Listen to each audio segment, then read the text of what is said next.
Good day and welcome back to another very exciting episode of Logistics with Purpose. It's been a while since I had the privilege to host an episode with Maureen. Maureen, how are you doing today? Good. How are you? Happy Monday. I'm doing great. Thank you so much. We have a very interesting organization joining us, and we also have a very international panel as well. That's true. That's true. We have Sammeli and Volodymyr and Antti, all from Procure4Peace, and we will let them talk a little bit more about themselves and what Procure4Peace is, but I don't want to jump ahead too quickly on that. Oh, well, a pleasure being here with you again. Thanks everyone for joining. Antti, Sammeli, Volodymyr, thank you so much for what you guys do. As said before we started recording, what you guys are doing inspire us. But before we jump into your organization, if you could tell us a bit more about yourselves. Where did you grow up? Some of the things that you like to do when you were little. In what country are you, by the way? Because we're literally all over the world. So Antti, do you want to start us off? Yeah, thanks for having us. Yeah, Antti Suorsa. I live in Finland, Helsinki, originally from northern Finland, from Rovaniemi town on Arctic Circle. And then maybe it's from there, but on free time, especially in winter time, I love to ski. So if I can choose where I spend my free time, it's gonna be climbing up a mountain and then skiing it down. That's funny that you mentioned the climbing up first, because for us we take the lift usually. I try to avoid the lifts. There's too many people. Do you use skins, Wow. Antti, when you go up? Yeah. Okay. What about is Finland like the only place you want to go skiing, or what would be like your second most favorite place to go skiing? Japan is my most favorite place. Really? Yes. Wow. I've never There's been. nice places in US as well. I've been in Colorado and Utah and Lake Tahoe. Yeah. I don't know if they compare to Finland though, I'll be honest, but. Well, Finland is quite flat. So, Is but it? in the winter I went to Norway. It's very near and they have some mountains there. So. Okay. Wow. Okay. Japan. I'm going to put that on my list right now. Thank you for joining, Antti, and thanks for sharing that with us. Sammeli, do you want to go next? Yeah, thanks, and welcome to all listeners as well. Great to have the pleasure to be here. Thanks, Enrique and Maureen, for making that happen. So yeah, Sammalkorpi is my name, and it happens I was also born in the northern Finland, so I share a lot of background with Antti. And actually, for me, sort of my first name is Sammeli, and it's actually not your traditional Finnish first name, but it's a very traditional name for people from northern Finland who have a certain occupation, and it's the reindeer farming. So my parents wanted me to become a reindeer farmer, but I have not fulfilled my parents' expectations, at least in that front. So instead, I became a software entrepreneur, being co-founder, CEO of Sievo, a procurement analytics software company for the past 20 years, as sort of my occupation. If until last nature and skiing, I must say I took the other route. I do love cities and city life and so forth. I'm actually happy to take this call from Philadelphia. I'm based in Helsinki, Finland, but as we speak in Philadelphia. I definitely want to hear more about reindeer farming, but I think that's going to be a separate podcast. My husband's been to Finland a bunch of times for work, and he brought me back a reindeer pelt once. But that's a whole nother industry that maybe we can talk about offline. Is it super telling that the first thing that I thought when you said that was Frozen? I have a younger daughter. I'm like, wait, reindeer farmer? That's yeah. What was his name? I forgot. Anyways. Yeah, no, actually, kind of, when it comes to this reindeer farming story, the funny thing is that the reindeer farming is actually quite niche business. So as of next year, actually, Sievo's total revenue will exceed the total reindeer farming industry revenue in Finland. So at least from financial point of view, I've been doing better than my parents expected. and also I'm vegetarian, so I don't think that matches well with the reindeer farming. So. Well, do you have any siblings they could pass the business on to? Yeah, no, also none of my siblings are in the reindeer farming, so poor parents. bad luck. Well, no, and we'll get a little bit more into how you guys grew up, both of you in Finland. And Volodymyr, go ahead. Last but not least, wait, last but not least, is what I want to say. Yeah, thank you, and great for hosting me here. It actually was fun to get to know more about Antti and Sammeli, about where you are from and what you're doing. I'm Volodymyr Vorobey, based in Lviv in Western Ukraine. I grew up in Lithuania, actually, and worked in what was that? 4 European countries, but I'm based in Lviv and kind of graduated from university here, Ukrainian myself, my parents are Ukrainian. It's just that we in Soviet times used to travel kind of when born in Lithuania. I'm an entrepreneur, and for 14 years I have been running economic development agency PPV Knowledge Networks based here in Lviv. We're business consultants, SME program managers, so managed to kind of grew to 12 people and run various programs developing creative industries across Ukraine, small business enterprises here in Western Ukraine primarily. So quite known in the area, at least in Ukraine. So we are not as big as Sammeli. We have not yet came over the reindeer industry. Not even. Yeah. But the Ukrainian reindeer farming industry, you must Okay, have that it too. one we definitely exceeded indeed, because it's non-existent. But what else? I also share with Antti love for skiing, but I do mountain skiing, so that's a regular activity. We have Carpathian Mountains here, just like 2-3 hours drive from Lviv to the south. That's where we have quite nice skiing areas, and that's what we used to do and we're doing when winter comes. That's I great. think No, we have again not only a very diverse panel, but it seems that we have skiers and entrepreneurs with us. I think that's the common denominator here, and of course, people who want to change the world and make a positive impact on society. So, one story or one example while you guys were growing up that really kind of shaped the way you are and kind of started pushing you in the direction that you chose. If you guys could share some of that with us, maybe some hero that you had, your parents, some friend, some teacher, something that you remember from your childhood days. Antti, you're up. I'm up first, yeah. Not a little bit kind of in between kind of adulthood and childhood. When I was in high school, I was an exchange student in South Africa.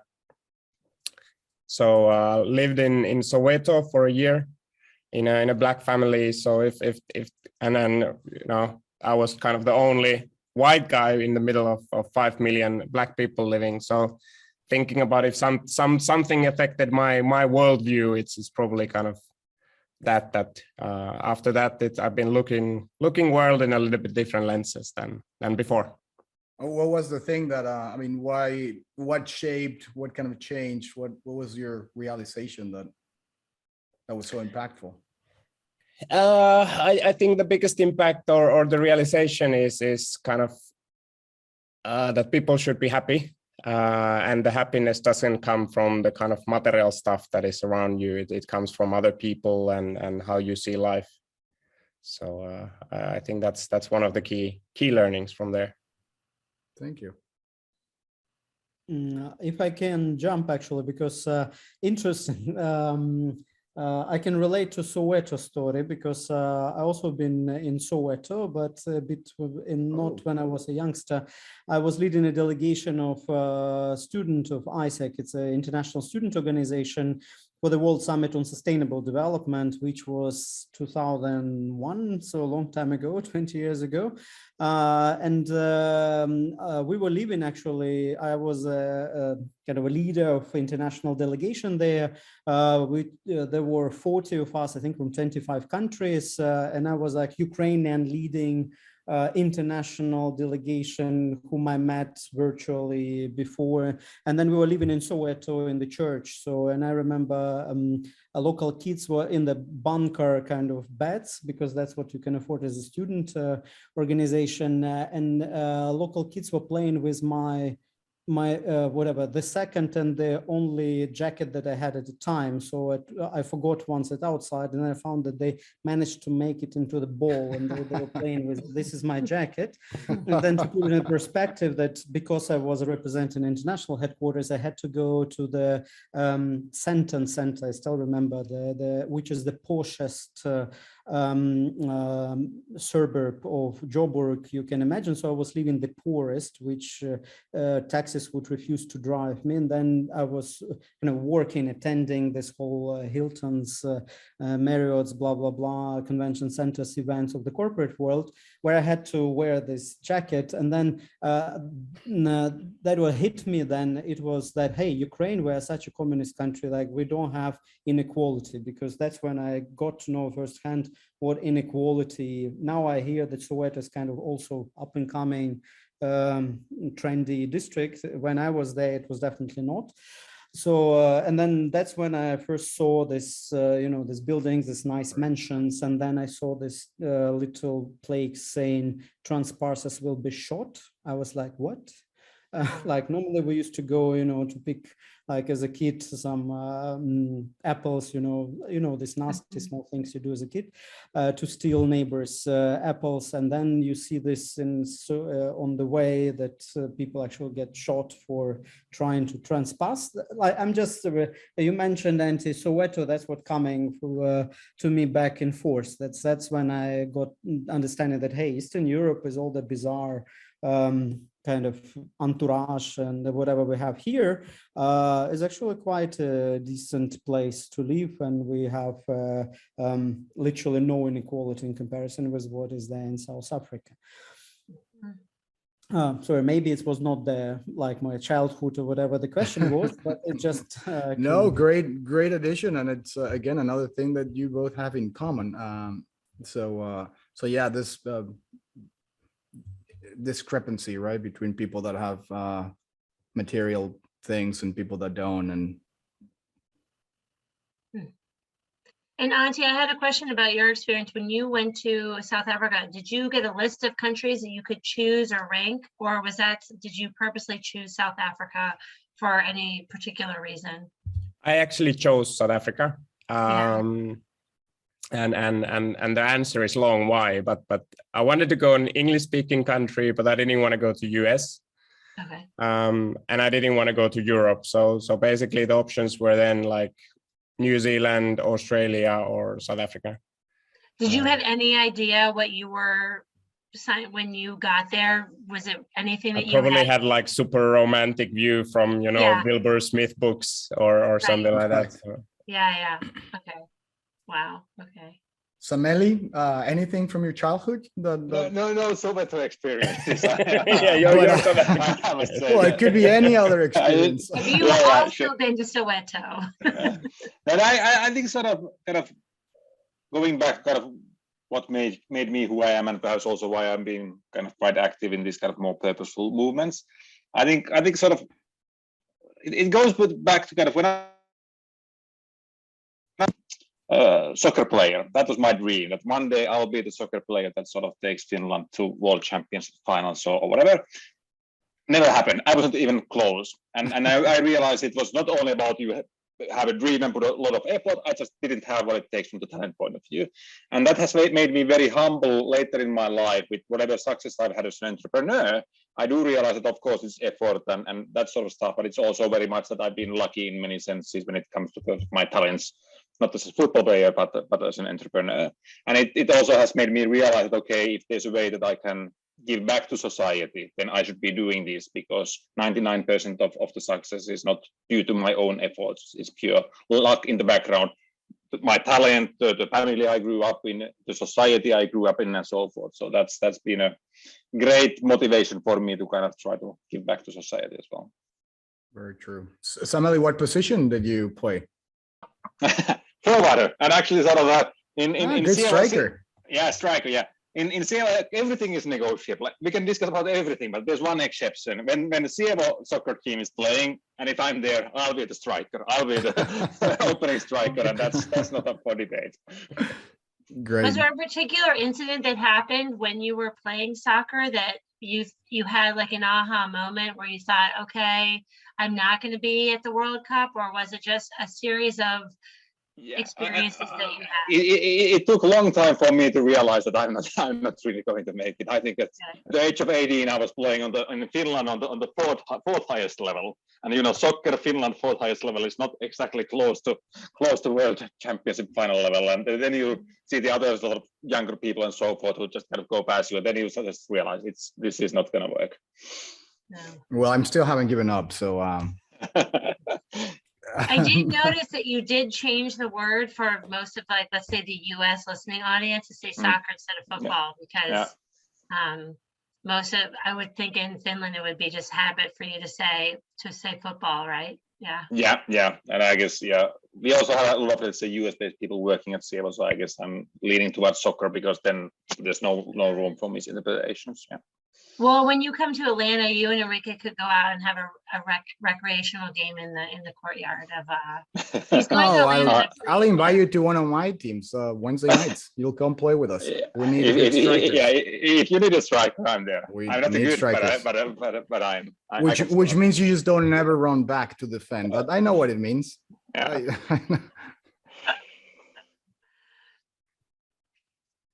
Well, guys, this is. I love this get to know you session, and I think this is great. I think it breaks the ice a little for us to talk about some personal experiences before we delve into more of why we all got on the call, which was to talk about kind of our professional experiences, and also you guys all. I don't think you all grew up. I mean, Antti and Sammeli did not grow up in the same town in Finland and therefore get together in a business. And Volodymyr, you've had some very different experiences. So we're going to get to the point which brought all three of you together. But I think it would be great for our audience to know your background professionally. That would help get to that discussion about where you guys all intersected. If you guys would share a little bit of that professional background, that would help us understand that a little bit better. Yeah, happy to. So I'm a procurement person. I've been that since university. I studied supply management and logistics, and been working in procurement since. And I've been doing pretty much everything in procurement from a buyer to a CPO and everything in between. Worked in several international companies. I was working 8 years at Nokia, and then lived 2.5 years in US while working there. And 2 years ago, or a little bit more than 2 years ago, found myself in a situation that I can actually, a little bit better decide myself what to do. And then with an old Nokia colleague, we got together and decided that we'll start a sourcing consulting company in Finland. And we've been working and growing that since then. And we're kind of a small boutique consulting. We're now about 10 people. Seal Sourcing is the name, and help companies with sourcing transformation, digitalization, change management, and all kind of interesting topics around procurement. Became super relevant, right? Supply chain and procurement in the last couple of years. Before, probably not everyone cared much about logistics or shipping. Now, hey, once you start, when New York Times is writing about it, it's relevant. So yeah, we're the life of the party now. When you go to, before it'd be like, you work in supply chain, everyone just is like. Yeah. And I'm like, and then now like, oh, I work in supply chain. They're like, oh, and then it becomes an actual topic that somebody understands or wants to engage. There's been so many experiences that make it a topic that everybody can understand. Whereas before it was just one of those like, and about the weather this weekend or something. And you're right. I think, the Los Angeles Times has written a lot about it. The New York Times has. When you see the Port of Los Angeles on the cover of the major newspapers with cranes, you think, okay, this is changing the dynamic and the awareness of anyone that works in the supply chain and logistics industry. I think it makes it a little bit easier to understand for sure. Yeah, and having good consulting companies in this area, it's very important. So I'm sure that you guys are going to be set up for a very successful few years. So thanks for sharing. Sammeli, do you want to tell us a little bit more about how you ended up? Yeah, happy to. And I actually into changed programming. I also changed my audio assets while Antti was speaking, and apparently successfully. So happy about that. Yeah, sort of. Instead of reindeer farming, I got interested in computers when I was sort of kid. So and not only kind of playing games, but it's quite young, like 10 years ago older. So I started to do my own games and programming and so forth. So in a way, I kind of learned to code and do software engineering as a hobby as a young boy. When I went to university, I went to more, let's say, business topics. So I was majoring in strategy, but also kind of minor was on computer sciences. Already during the university times, I had my own small software company doing, let's say, bespoke code for large enterprises. So that was sort of my first company, mostly designed to, let's say, finance my studies. Towards the end of my university studies, I ended up in procurement consulting, ended up doing procurement-related projects, and that's sort of how I got to know about procurement and supply chain and spend analytics and procurement analytics. I was not super happy with the software, still on the programming software. That was numerical side of things. That was on consulting side. That was kind of really business consulting side. So I had this kind of software engineering background behind me. No formal education on that, more formal education on business strategy and stuff. Ended up doing kind of consulting.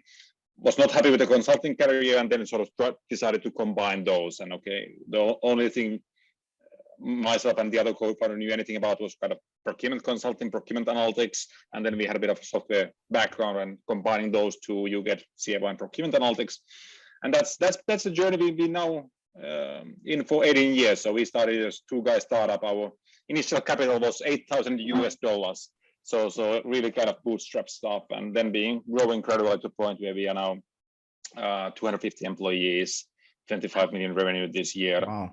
Large enterprises serving companies like Deutsche Telekom, Levi's, Johnson & Johnson, Carlsberg, and so forth on global basis. Congratulations. That sounds super exciting. Congratulations. Thank you. And as I said, 99% is luck. So I do claim the 1% of my own. Absolutely. I mean, it requires hard work and never giving up as well. But yes, you're right about that too. I have a question for you, because I'm not sure how old you are. You don't have to tell me, but I know that when I was 10 and I'm in my 40s, going and learning to code or develop something was not on my radar. I know that does hit some people earlier than others, but definitely how accessible was the ability to actually go and learn that on your own. Like, I have a 10-year-old right now who's into some things on the computer, so I signed him up for some online coding classes to see. But that's like in 2022, where you can get some college students who want to build their own enterprise. They're doing it for free. He's excited because he can make a couple animated things.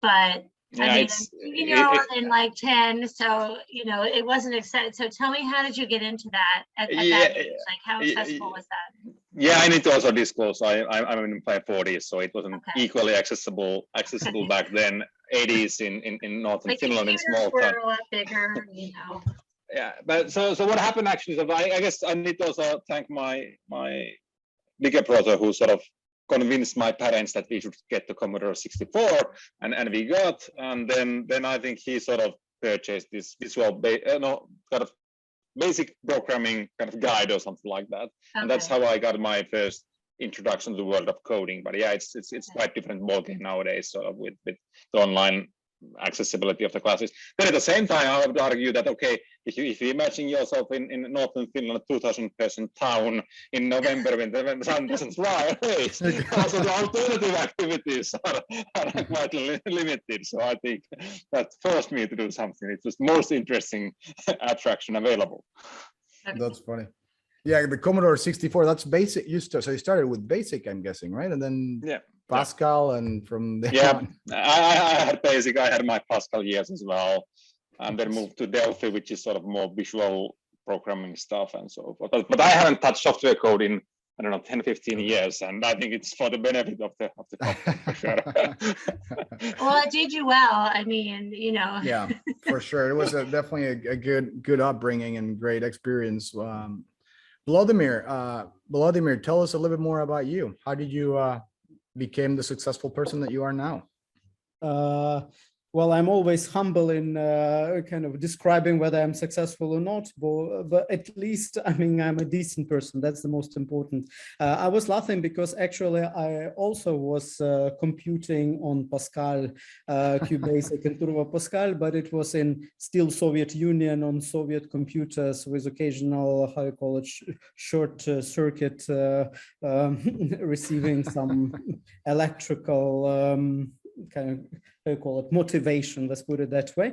But my software development, if it could be called that way, or actual electrical engineering career was very short-lived, you know. So we moved back to Ukraine because we always, what Maureen, you asking more earlier, the experience that I got as a teenager, for me, it was actually formative experience was 1991, because I grew up in Lithuania when Soviet troops were actually storming Lithuanian TV station, when Lithuania were breaking from Soviet Union. That's when I still vividly remember that, because I was a kid of a Soviet officer, even though my father is a Ukrainian and we always wanted to be in Ukraine, but because of Soviet Union, you couldn't serve in the republic that you were from. So that's when you acutely my, how you call it, my national identification process was very acute, because you suddenly realize that, no, I'm not Russian, I'm Ukrainian.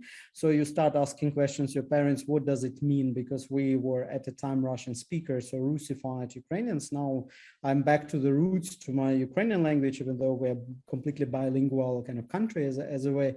But that's what kind of was the experience there. But then, coming short of my biography,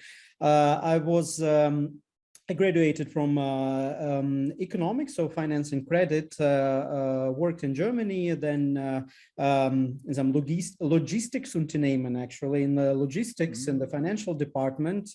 Still remember vividly the shock of my life when I came there and I understood that the only person who was speaking English was my boss, but he was hardly ever there. And then here I am in Ingolstadt in the completely Bavarian speaking Ukrainian recent graduate. So my German picked up very rapidly. The kind of survival skills were very fast. And so remember writing this kind of making financial quotes calculation for some BMW operations in England while explaining that in German, you know, and I'm like from Ukraine. So that's now I remember how it was very fast learning curve. So if you want to survive and then to get to understand logistics in German in like 3 months, that was the best experience you can get. First, a fast immersion. But then I moved back to kind of more into the student development, and I was working in Iceland, then in Rotterdam in the Netherlands.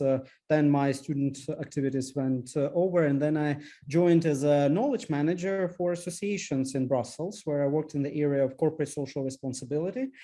Was actually involved in the initiatives, and it was like what 15-20 years ago on responsible supply chain management. So I was involved in the projects when the corporate leaders who were thinking about like HP, Greek company Titan, Volkswagen, Danone, they were kind of setting up, discussing how to clean up their supply chains, how to do suppliers checks, how to synchronize the databases, so not to do overkill with the supplier checks, etc. So it was quite interesting to kind of be involved in this international networks, in the development projects, and there was a number of them. So I worked for CSI Europe, Corporate Social Responsibility Europe, and then Academy of Business and Society as a spin out of that with the major business schools. So, and for me, it was interesting experience because I was involved in the high level, high international agenda, European Commission, multinational companies, top universities, business schools, designing the programs, how to, so I was involved in setting up the program for funding projects 4 business schools and universities on business and society issues, what we call now impact investment, ESG issues, environment, social government, governance issues. But then I kind of felt that in a sense, I'm slightly, I call it, detached from reality. So it's very high out there. You deal with policy making, with large enterprises, and I wanted something down to earth. And I decided, why not to stop my Brussels career and go down to roots? And I moved back to Ukraine in 2008 and set up an agency, what later became, so at the beginning, I would say it's on my 3rd reincarnation, PPV Knowledge Networks became what we are, and we're quite successful here. Because I wanted to contribute to the development of Ukraine, but do it in a smart, sustainable way. So, and I set up the agency, which is actually consult also large companies in setting up their CSR activities and how to run the development. We've set up a number of development agencies, so literally setting up institutions. So it's institutional development across Ukraine.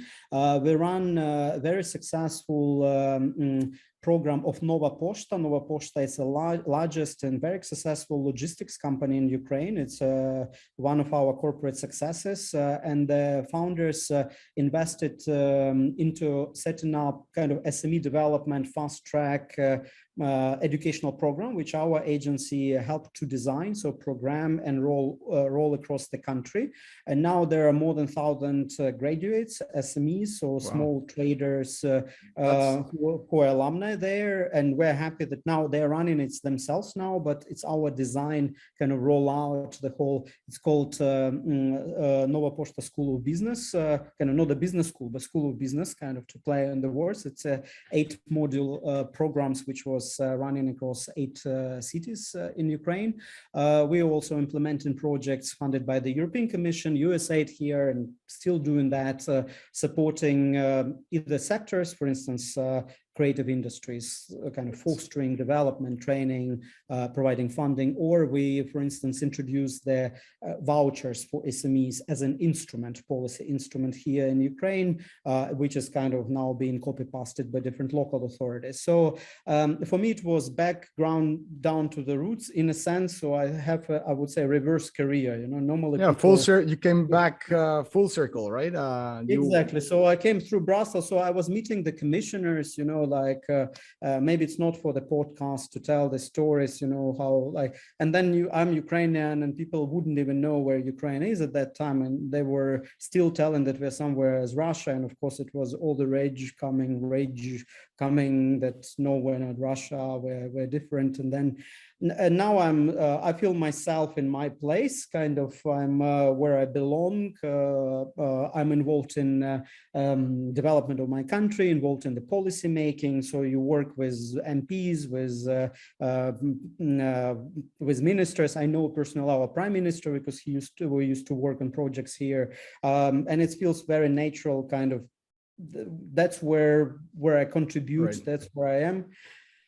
So, and it seems after listening to all your stories that that we're slowly building up from your childhood to where you are now. And I think now we know what's connecting you: procurement, logistics, supply chain. Of course, this love that it seems that you all have to helping the community and the world. So Antti, I mean, I think we're in the right spot now for you guys to introduce to us and our audience what Procure4Peace is. What is these? Where does it come from? Why people from so different backgrounds kind of coming together, different countries and different experiences? What's the deal? What happened? Maybe I'll pass the word to Sammeli, who's kind of guilty party of Perfect. I can tell the story from my point of view, and thanks Antti for the good pass. The striker always appreciates a good pass. There, it's easy to score. So I can tell at least the founding story from my point of view, and then happy to let Volodymyr and elaborate, and also Antti can then perhaps explain what we nowadays do. But sort of from my perspective, so prior to the kind of war and prior to kind of Procure4Peace, I had absolutely no connections to Ukraine. So I don't have any, let's say, special connection, or didn't have any special connection to Ukraine before the war started. But anyways, from my point of view, as for all Europeans, everybody globally, sort of when the Russia started the horrible attack end of February, it was of course a great shock, sort of what happened. And then as a CEO of company, of course, the first sort of question we had is that how do we internally as a company react to that? And then we went on and had a debate about that and decided to do an internal Slack post on Thursday morning already. Then we started to debate whether we should make an external statement that, okay, we support the people of Ukraine and we condemn this attack by Putin's administration. We had debate internally in CEO whether to do that or not. We did that public sort of statement on Friday. Then based on that, a guy called Tim, who represents Ukrainians in Finland, sort of thanked this moral support in LinkedIn, and then basically said, if you really want to help, ping me and let's see if you could be of help. And then I pinged this team and tried to figure out what would help the Ukrainians in Finland, for example, whether they would like to use our office space for as a headquarters. That was not sort of beneficial, but actually they had a problem that they had already collected different kind of goods that they'd like to ship to Ukraine, but they missed the logistics connection from Helsinki to Ukraine. And then I realized that with my connections in, let's say, procurement logistics world, perhaps I could sort of be of help there. And then I tested some of my connections over Saturday, kind of publicly in LinkedIn, but also doing direct messages. And the response was overwhelming. In less than 6 hours, I had more than a dozen different logistics providers active in Finland providing their support, from the large multinationals all the way to kind of guy and van sort of setup saying, we'll take the goods from Helsinki to Ukraine. We are happy to help. Tell me when to pick up and how much, and we'll do that. And that was an aha moment for me in many ways. First of all, there's a lot of kind of debate about, let's say, the democratic society kind of not being functional anymore and hate speech and so forth. But now I very strongly felt that, hey, the democracy works, and here we are as a society kind of pulling together to help Ukraine. And that was an aha moment. And there was also a moment, okay, it was pretty easy with my connections to kind of make that happen, which had been anyway a challenge for the Ukrainians in Finland who don't have, let's say, logistics supply chain connections. So then I felt sort of for a short moment, I felt, okay, that I was helpful, I made a positive impact, that's nice. But then I realized that there must be, let's say, people in similar position as myself in different countries and regions of Europe. So I basically copy-pasted or described what I did to LinkedIn with the idea that other people could sort of copy this playbook, if you may, and replicate the same activities in different regions and cohorts. But then what actually happened is one of the, we don't have Rohit here, but he's a chief procurement officer in a UK-based company, actually knows Volodymyr from the past. He saw my LinkedIn post and said, hey, he's been also trying to help the Ukraine in his own sort of to our own connections, and he saw what I had done and whether we should kind of get together and discuss how we can sort of scale things up. And Rohit had one strong advantage to myself. He had connections in Ukraine, like Volodymyr, with whom we are discussing here. And then basically what we realized, me, Rohit, and then Lance Younger, who's perhaps the third co-founder of Procure4Peace, is that sort of there's a lot of Europeans who want to help, but they have absolutely no clue what would be really helpful in Ukraine, because it's when you've never been in war situation and so forth, it can be difficult to understand what would be helpful. And also it's easy to start use your energy on something which is not helpful and perhaps even is, let's say, harmful for the situation. So we really felt we need to understand from the ground what would be helpful. And also one of the challenges was that at that point at least, we didn't know whether we should be trying to be helpful for the next 5 days, 5 weeks, 5 months, 5 years. What is the time horizon of the events? Now as we are recording this session, we are of course 3 months down the road, and it's clear it will be there for quite a long time, but it was not that clear from the early days. But then basically, if you fast forward to day number 5, the next week, Tuesday, I believe, we launched Procure4Peace, which is basically a volunteer organization with the purpose of, let's say, connecting the Ukrainian people who have the needs, who actually have money nowadays through the donations, but who don't have, let's say, procurement capabilities at industrial scale, connecting these Ukrainian people and organizations with European and US-based procurement logistics people who have all the connections, who know how to run sourcing or logistics in industrial scale and are willing to help, but basically have no idea what would be helpful in Ukraine. So Procure4Peace is really kind of the platform where we try to kind of connect these two groups of people and organizations as well to make a positive impact for Ukraine. Whew, that was the story.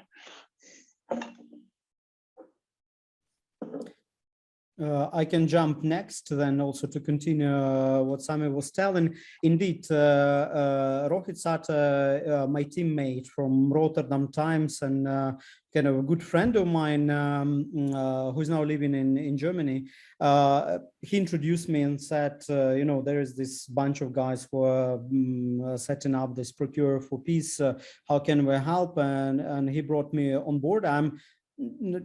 Despite working with kind of now, as I was telling, now I realize that there's more connection to procurement and supply chains that I thought before, because we do work with logistics companies, and I was involved in the responsible supply chain management. But then, on a daily basis, I'm not in the procurement area. I'm not a CPO or a person dealing with supply chain. But well, I do know Rohit very well, and friends of mine, they were all kind of in the day one. I think I received, I don't know, thousands, probably hundreds, definitely, messages from people whom I met maybe 20 years even ago, but everyone was so appalled by the Russian invasion. Everyone outreached. It was that the outpour of emotion and support was overwhelming, and we're very grateful for that. But of course, everyone in Ukraine, first of all, we had to deal with our personal safety, then employees and family and around you, and then you start kind of seeing, what can I do? I mean, how can I be of help? I mean, obviously the economic development and the projects consulting, that's not something that is going to continue during the war, so everything stopped. We understand that, so I rearranged things at work, and there was a number of initiatives I got involved myself on a volunteer basis, as every Ukrainian does, unless you're called to the army. Like, either you are being called, or then you try to find yourself where you can be more of help, of use. And I realized that, sure, I mean, I can be involved as everyone here in fundraising and in shipping things and people shipping stuff to Ukraine, but it's not scalable. It's not like, with my knowledge, my background, maybe there's something else that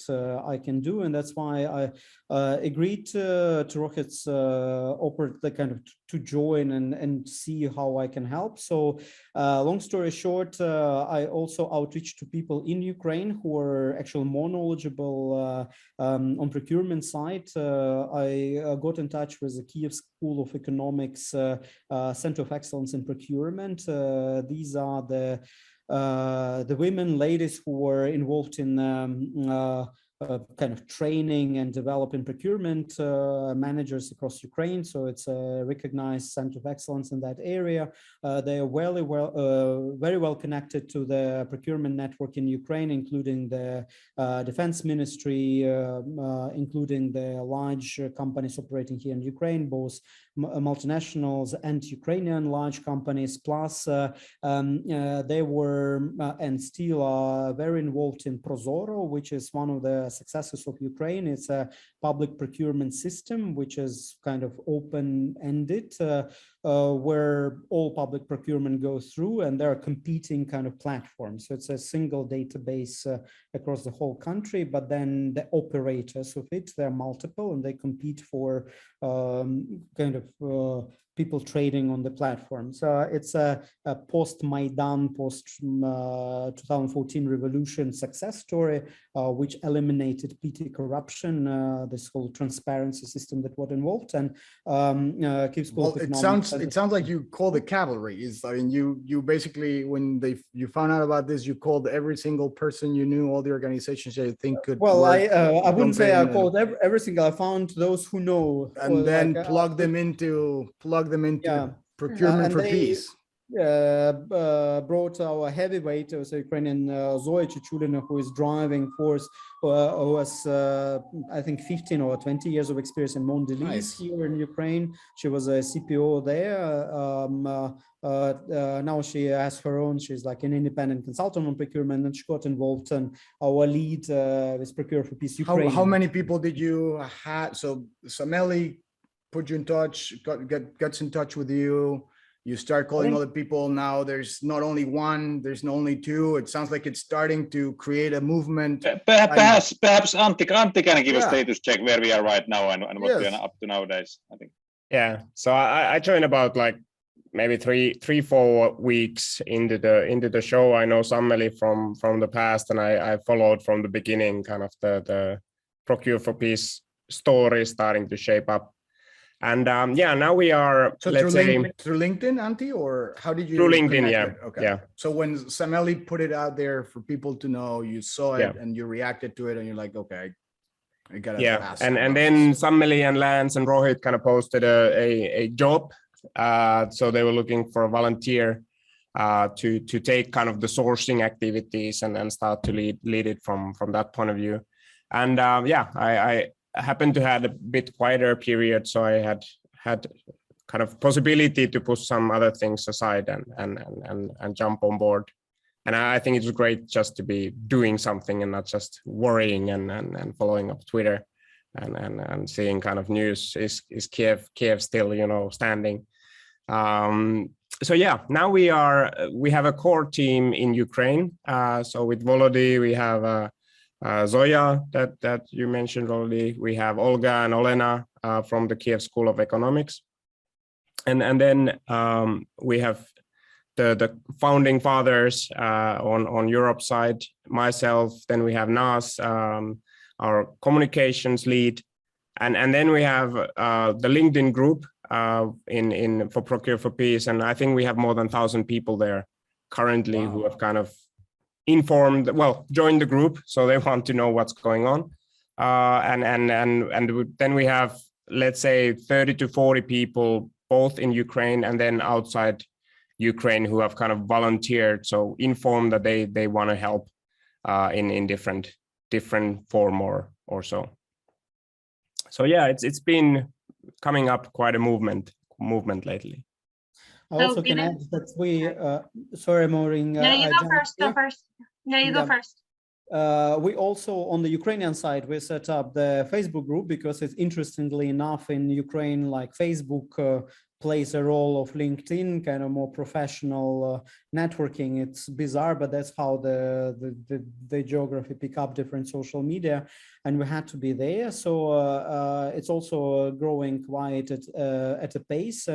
We found volunteers for different categories. We started to find volunteers, and Olga and Olena, they ran kind of the call for volunteers, and I think 30 plus people from procurement community in Ukraine, also volunteers, said, hey, we want to support, like use us, and we set up a category manager for radios, two-way radios, walkie-talkies, because that's what people source and have issues.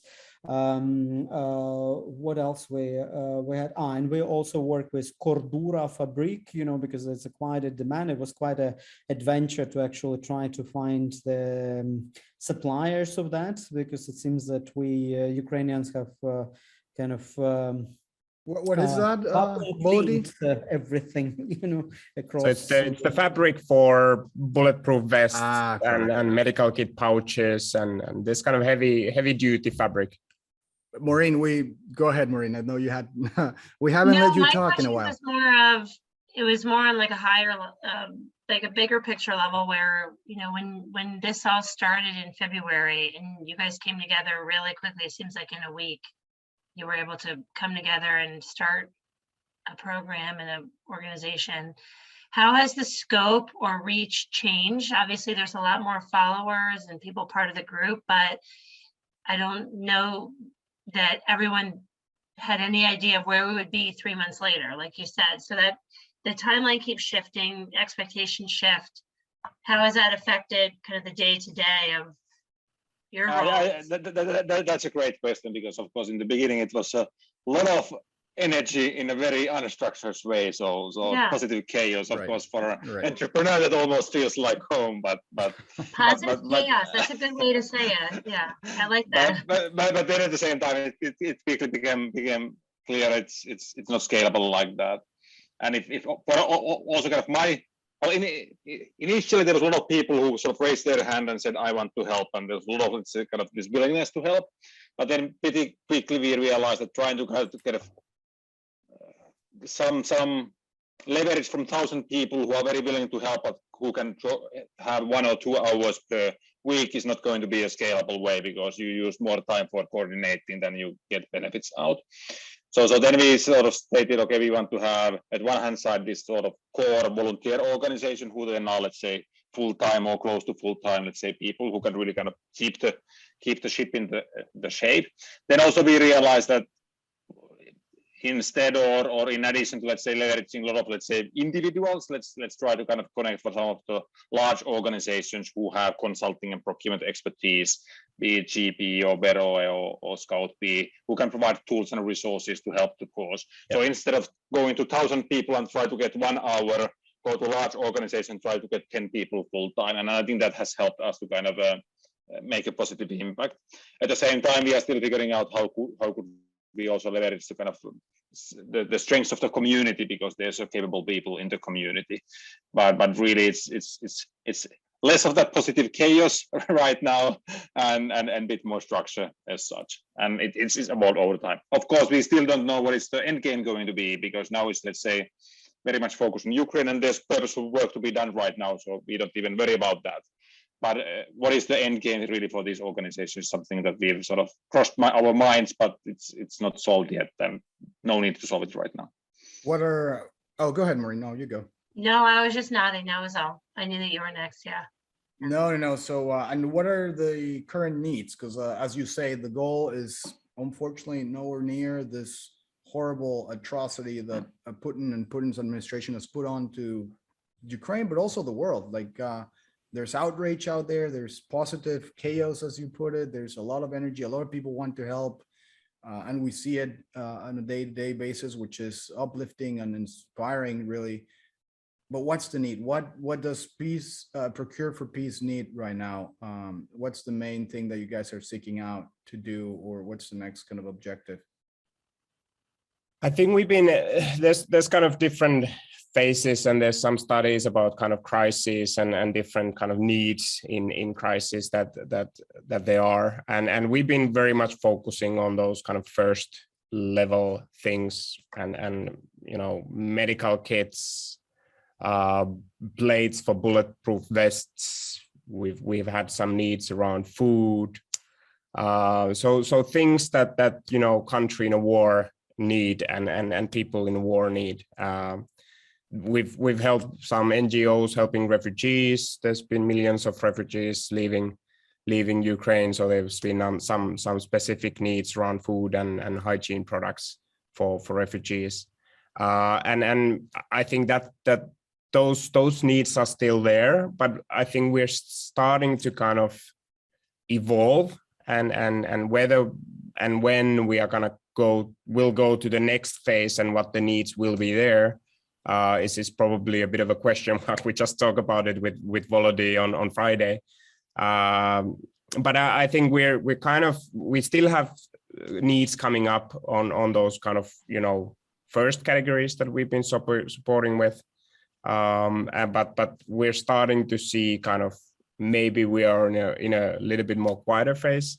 And then new stuff most likely will start picking up when the kind of rebuilding activities will start and so on. Different companies will start to realize, like Volodymyr said, you know, 3 months now in the war, we've started to see kind of economic activity picking up. Well, you know, many of the supply chains are not there anymore. Maybe we need to start supporting companies to restart their business. Maybe they need to transform to a new business and they need new kind of supply chains. So yeah, I think we still don't know like what the end game will be, and now we are more on the kind of, you know, we help, we listen, we learn and react and kind of based on what we learn and where we can add most value.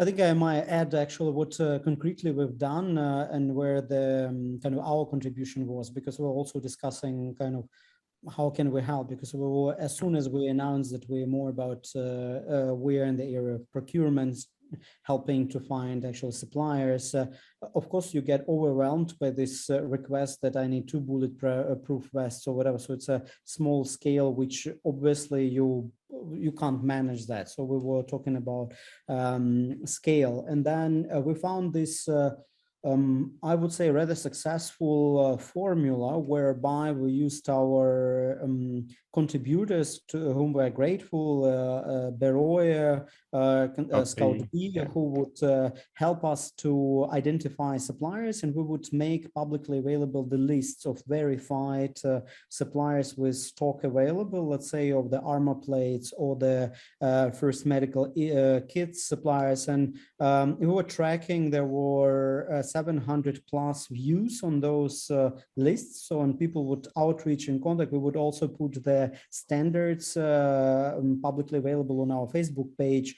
So essentially we were helping the kind of put this information plumbing in a sense. So where could I find whom, how do I ask what I'm looking for, what are the standards, especially a lot of these volunteer procurement offices, so how you call it, it's like do-it-yourself procurement, which emerged at massive scale in Ukraine. We tried to also outreach to large charities in Ukraine who fundraised larger amounts and who were doing procurement, and when understood that they eventually found themselves the way to, we were not able there to help them because they identified their own procurement officers, but nevertheless we know the larger funds and we know the people who are kind of now procuring for Ukraine. And what we've done, that's what Olga, Olena were doing and still doing, we also plugged this database of suppliers that we sourced into the Prozoro database, because maybe one of the messages which might come from this podcast is this recording is that in fact there is this database of Prozoro suppliers which Ukrainian both government and private sector companies are using to kind of get suppliers, and international companies could and should be there too in order to actually be noticed, and so that people actually get to know about them, because the world is huge, and if you need something, a category, Right. and you are in Ukraine, it's kind of tricky. Either you go Googling or do you do what? Yeah. You know? So No, and we would love to help with that, Volodymyr, if you send us a list of some of the links to the companies that you think need to be mentioned and need to be get more awareness, please just send us an email and we'll include it as part of the notes of this podcast. So that you're absolutely right. That's very, very powerful and something practical enough that we could do. We'll just put all the links to all those different amazing companies that also need support. So yeah, good point. I think another kind of call to action could be that, like I said, we have a guess what the future needs will be, but we don't know what they exactly will be and when they will be. But we know that if we have people who have expertise on a certain category and supply chain of a certain category, we will be a lot faster than to act on the need. So what we have on the LinkedIn page, we have a kind of a survey form where you can fill in that, I'm willing to help and I have expertise on these categories. So that's kind of a future database for us then, if we need concrete or specific steel products or whatever it might be, if we have people who know that supply chain in and out and know who to contact, that we're going to be a lot faster than to act on the needs. So that would be a great take the survey, right? And we have to promote that as well, and we'll include it. We'll share a link to the survey as well. And you're right, that's a great way of very easily filtering out some of the resources that you're getting, because as I said, everyone wants to help, but sometimes just wanting to help might make things even more chaotic as opposed to making things better. So good point. Actually, I can do some maybe share some practical observation, because the Procure4Peace activity is also kind of opened for me the other, like the back door, to Ukrainian businesses as well, because Ukraine has a lot of small enterprises, companies who transformed their business models immediately. Let's say the steel producers would shift to the armor plate steel if they could, by considering technical issues. Then a lot of sewing companies or brands started to make things for clothing, or their vests, etc., for the front lines, and it was very rapid. But then they immediately were stuck with, for instance, what we just discussed earlier about the lack of the fabric, because it was kind of wiped out across whole of Eastern Europe first. I mean, Poland is nearby, and kind of amazing support from them, but we also amazingly bought everything they had there for these categories which I need now in Ukraine, and then you start this issue. Okay, we can produce, and of course, as a Ukrainian, I would kind of steer towards jobs here in Ukraine so that we can produce and buy here in Ukraine for Ukrainian needs. It's also needed for employment, for taxes, etc. But then our companies, even those who produce the final products, they are being faced with the supplier issue on the kind of how you call it, distorted supply chain situations. That's where initiatives such as Procure4Peace is coming to help. So this kind of information support, I would say, plumbing, right? So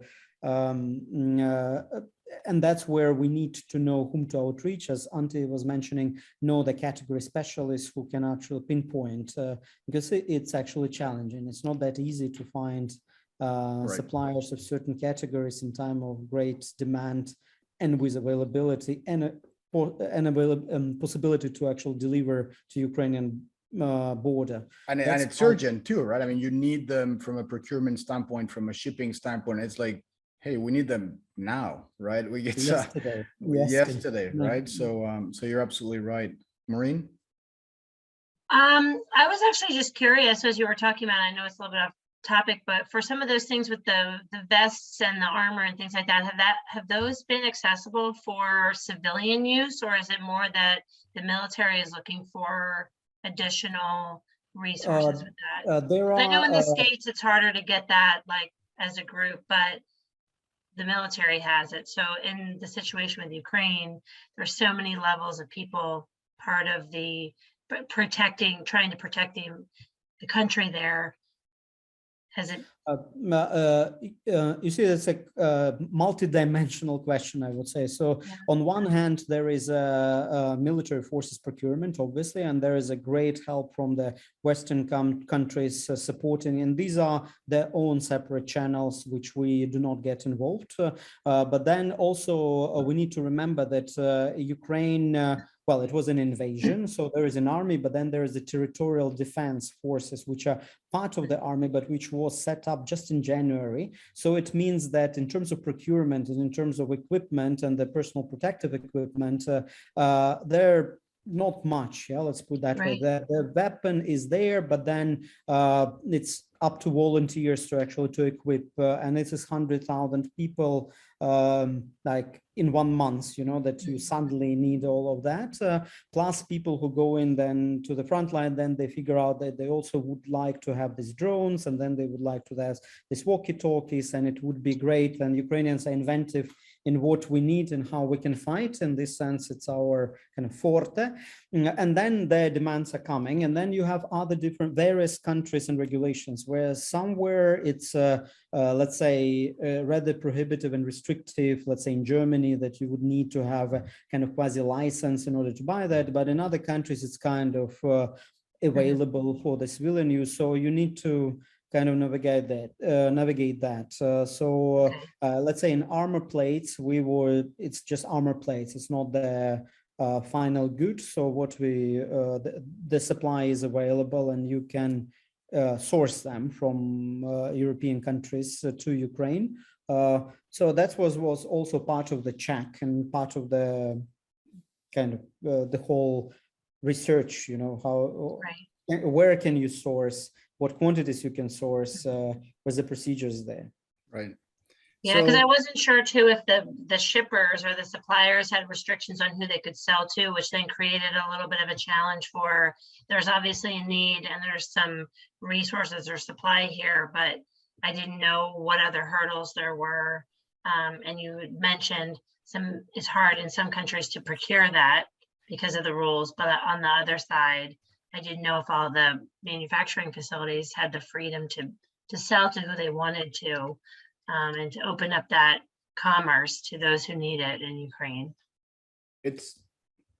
Well, thank you once again. I mean, we could talk about this topic and about your organization for a couple hours, but first and foremost, again, it's very interesting and it's very inspiring to kind of learn and talk to people like yourselves, entrepreneurs, all with your own careers, your own paths coming together to face something so horrible, trying to help other people in need. So Procure4Peace, kind of the story went from a movement to a very cool organization. And I'm sure you guys, now that you did this in Ukraine, will probably have to continue, hopefully for many more years. It's a great idea.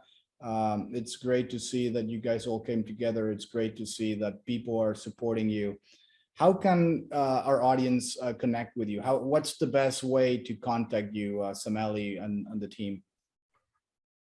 I think when it comes to Procure4Peace, I think the first recommendation is the Procure4Peace LinkedIn group. So Procure4Peace LinkedIn group. And if you join that group, then you kind of will be informed about the different ways you can help. And definitely the survey that Antti mentioned is good one step. So I think that if you are willing to join the movement, that would be my advice. On a more personal level, if you want to understand something more about reindeer farming and strikery on soccer, I'm available on LinkedIn as well. So just shoot out a connection. You'll have to start a separate group for that. I'm pretty sure there's a lot of I will join it. listeners. I want to know about it. A lot of listeners will join that group too. But no, thank you once again. It's been an incredible conversation with you. Count with our full support. Once again, if you're listening to this episode and this podcast and you like conversations like the ones we had today, please don't forget to subscribe to Supply Chain Now, Logistics with Purpose. This was another good episode. Enrique, Maureen, any kind of parting words from your end? No, I think we covered quite a variety of topics today. So I think it was a wonderful way to start the week. And thank you for all of you joining us, especially different time zones, continents, in the middle of your busy day. Thank you, everyone. Have a good day. Thank you. Thanks for having us. Bye. Bye.